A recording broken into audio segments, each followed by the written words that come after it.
జరిగింది. మరి డాక్టర్స్ అంతా కూడా ఆ రోజున రోడ్డు మీదకి వచ్చి, అయ్యా మేము కష్టపడి పని చేస్తూ ప్రజాసేవ చేస్తుంటే మాకు 30% నుంచి 15% ఎందుకు చేశారు అని గోల చేసినప్పుడు ప్రభుత్వము దిగొచ్చి, లేదు మీకు 20% ఇస్తాము అని చెప్పేసి ఒప్పుకొని గత సంవత్సరంలో 20% వాళ్ళకి క్లినికల్ విభాగంలో చెందినటువంటి డాక్టర్స్ కి పీజీలో ఇవ్వడం జరిగింది.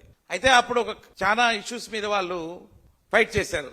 అవన్నీ కూడా మేము త్వరలోనే అన్ని కూడా సెటిల్ చేస్తామని చెప్పేసి హామీ ఇచ్చారు.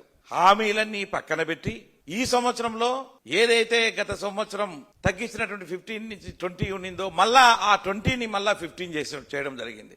అంటే ఏది కూడా ఫ్యూచర్ లో ఏదైనా చేయాలంటే పనిచేస్తున్నటువంటి డాక్టర్స్ తో డిస్కస్ చేసిన తర్వాతనే ఏదైనా డెసిషన్ తీసుకుంటామని చెప్పినప్పటికీ దాన్ని తుంగలో దొక్కేసి వాళ్ళకి అకారణంగా మరలా వాళ్ళకి 15% చేస్తే మొత్తం డాక్టర్లంతా కూడా మళ్ళా రోడ్డు మీదకి వచ్చేటట్టు ఈ రోజున ప్రభుత్వం చేసింది. సెప్టెంబర్ 25వ తారీఖు లోపలగానే మా యొక్క డిమాండ్లు నెరవేర్చకపోతే మేమంతా కూడా రోడ్డు మీదకి వస్తాము అని డాక్టర్లు సమ్మె నోటీస్ ఇస్తే దాని గురించి పట్టించుకునేటువంటి నాదుడు లేడు. ఈ రోజున డాక్టర్స్ అంతా కూడా ప్రైమరీ హెల్త్ సెంటర్ లో పనిచేస్తున్నటువంటి డాక్టర్స్ అంతా కూడా సమ్మె నోటీస్ ఇచ్చేసి వాళ్ళు ఎడ్యుకేషన్ కార్యక్రమాలు చేస్తూ అవుట్ పేషెంట్లందరినీ కూడా చూడకపోవడము, మొత్తం అంతా కూడా ఏ పేషెంట్లు కూడా చూడకుండా ఈ రోజున మొత్తం సమ్మె చేస్తా ఉన్నారు.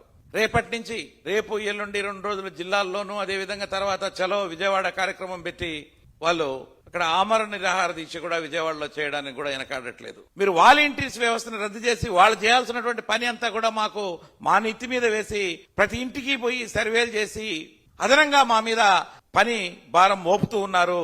ఇది మేము చేయమంటే చేయమని చెప్పేసి ఈ రోజున గ్రామ సచివాలయ ఉద్యోగస్తులంతా కూడా రోడ్డు మీదకి రావడం జరిగింది. వాళ్ళు నల్ల బ్యాడ్జీలు ధరించి ఆ రోజు నుంచి ఎడ్యుకేషన్ ప్రోగ్రామ్ చేస్తూ ఉంటే అది కూడా ఏం పట్టించుకోకుండా మరి ప్రభుత్వం మరి ఉన్నది అంటే మరి నేను మరి ఏమనుకోవాలి? ఈ విధంగా అసలుకి ప్రభుత్వ ఉద్యోగస్తులంటే ప్రభుత్వానికి చిన్న చూప అని చెప్పేసి కూడా నేను ఈ సందర్భంగా తెలియజేస్తా ఉన్నా. అయ్యా మేమంతా కూడా వెల్ క్వాలిఫైడ్ ఉన్నాం, మేమంతా కూడా డాక్టరేట్స్ పీజీ చదువుకున్నటువంటి వాళ్ళం, ఇంజనీరింగ్ చదువుకున్నటువంటి వాళ్ళం చాలా మంది ఉన్నాం కాబట్టి మాకు ఒక జూనియర్ అసిస్టెంట్ స్కేల్ కల్పించండి అని చెప్పేసి కూడా అడుగుతా ఉన్నారు. మా జాబ్ చార్ట్ ఏదైతే ఉందో మాకు గ్రామ సచివాలయ ఉద్యోగస్తులకి ఆ పని మాతో చేయించండి అని చెప్పేసి కోరుతూ ఉన్నారు. అది తప్ప అని నేను అడుగుతున్నా.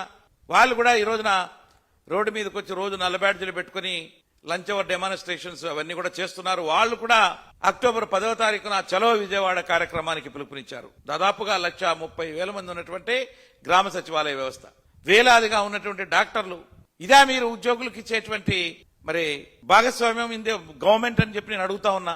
పండగ వస్తే మీరు మాకు రావాల్సినటువంటి రాయితీలు ఇచ్చి పండగ చేసుకుని సంతోషంగా ఉండండి ఆ భార్య పిల్లలతో అని చెప్పాల్సినటువంటి ప్రభుత్వం ఉద్యోగస్తులను రోడ్ల మీదకి రెచ్చగొట్టి రోడ్ల మీదకి పంపిస్తూ చేస్తూ ఉందంటే మరి ఇదంతా కూడా ఉద్యోగస్తులు గమనిస్తా ఉన్నారు అని చెప్పేసి కూడా నేను సందర్భంగా తెలియజేస్తున్నాను. సెప్టెంబర్ 23వ తారీఖు నుంచి యాక్షన్ ప్రోగ్రామ్ చేస్తూ ఉన్నారు. కొన్ని జిల్లాలలో నిన్న కలెక్టరేట్స్ ముందు ధర్నాలు కూడా చేశారు. ఏం చేసినా కూడా చెవిటోడు ముందు శంఖం ఊదినట్టుగా ఏం చేసుకుంటే చేసుకొని లేనటువంటి భావంలో ఉన్నారో ఏమో గాని ఇది పద్ధతి కాదు అని చెప్పేసి కూడా నేను ఈ సందర్భంగా ప్రభుత్వాన్ని హెచ్చరిస్తా ఉన్నా. 1/7/2023 నుంచి రావాల్సినటువంటి పే రివిజన్ కమిషన్ ఏదైతే ఉందో ఆ పే రివిజన్ కమిషన్ ఇంతవరకు కూడా అపాయింట్ చేయకుండా, మరి అదేవిధంగా ఏదైతే ఎన్నికల సమయంలో మీరు చెప్పారో మధ్యంతర భృతి మేము వస్తానే ఇస్తామన్నారు, దాని సంగతి కూడా ఇంతవరకు దాన్ని ఊసే ఎత్తట్లేదు. 4 డిఏలు పెండింగ్ అండి, 1, 2 కాదు. ఉద్యోగులు పెన్షనర్లు అసలుకి ఎంతో ఎదురు చూస్తున్నారు. ప్రతి పండక్కి ప్రతి కేబినెట్ జరిగినప్పుడు వస్తుందేమో ఇస్తారేమో అని చెప్పి ఎదురు చూస్తున్నారు. ఈ రోజున